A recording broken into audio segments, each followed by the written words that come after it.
Morning. Morning. Come let's have tiffin నా. మాకు ఇంకా రాత్రి తిన్నది అరగలేదు, ఫుల్ గా గ్యాస్ ఫామ్ అయిపోయింది. నువ్వు తినే. జీడిపప్పు ఉప్మా మీ ఇష్టం, డోంట్ మిస్ ఇట్. బావా కన్నీరు పప్పు అనుకుంటా బావా, అందరినీ కలిపి ఒకేసారి చంపేద్దాం. మరే వస్తున్నారా? నేను రానా? లేదు లేదు తల్లి, నీకెందుకమ్మా అంత శ్రమ, నువ్వు పద, మేము వస్తాం. Okay come. ఇప్పుడు ఏం చేద్దాం బావా, వెళ్దామా? ఏంటి సంగతి? నేను చెప్తా రండి, పెద్ద దగ్గరికి వెళ్దాం. ముందే నా మాట ఉంటే ఇలా ఏడ్చేవాళ్ళు కాదు కదా. రండి. ఇప్పుడే చెప్పేది. నా మొక్క చెప్తాను పదా, పెద్ద దగ్గరికి వెళ్తే సొల్యూషన్ దొరకొచ్చాం. అవునులే.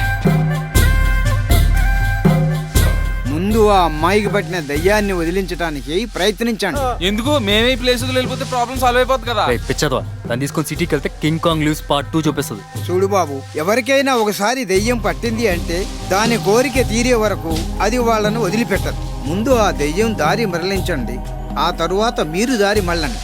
దెయ్యం ఆ అమ్మాయిని వదలకుండా ఈ ఫామ్ హౌస్ ను దాటే మీరు ఆ అమ్మాయిని తీసుకువెళ్ళలేరు.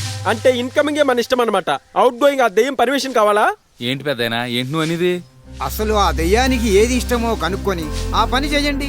కోరిక తీరగానే ఆవహించిన గాలి ఆ గాలిలో కలిసిపోతుంది. అంటే ఇప్పుడు ఆ దయ్యం కోరి తీర్చాలి అంతేనా?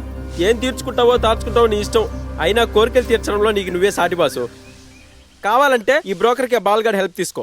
రే బొచ్చు కుక్క, పెద్ద చెప్పిన దాంట్లో పాయింట్ ఉంది. ఏముందిరా? ఇలాగే మా ఊళ్ళో రజనీ అనే అమ్మాయికి దెయ్యం పడితే చివరికి దాని చివరి కోరిక ఏంటో తెలుసుకుని తీర్చాం. అప్పుడు దెయ్యం దెబ్బ దొబ్బేసింది. వెళ్ళిపోయిందా? మీరు నాతో రండి, నేను చెప్తాను ఏం చేయాలి. థ్యాంక్ యూ పెద్ద.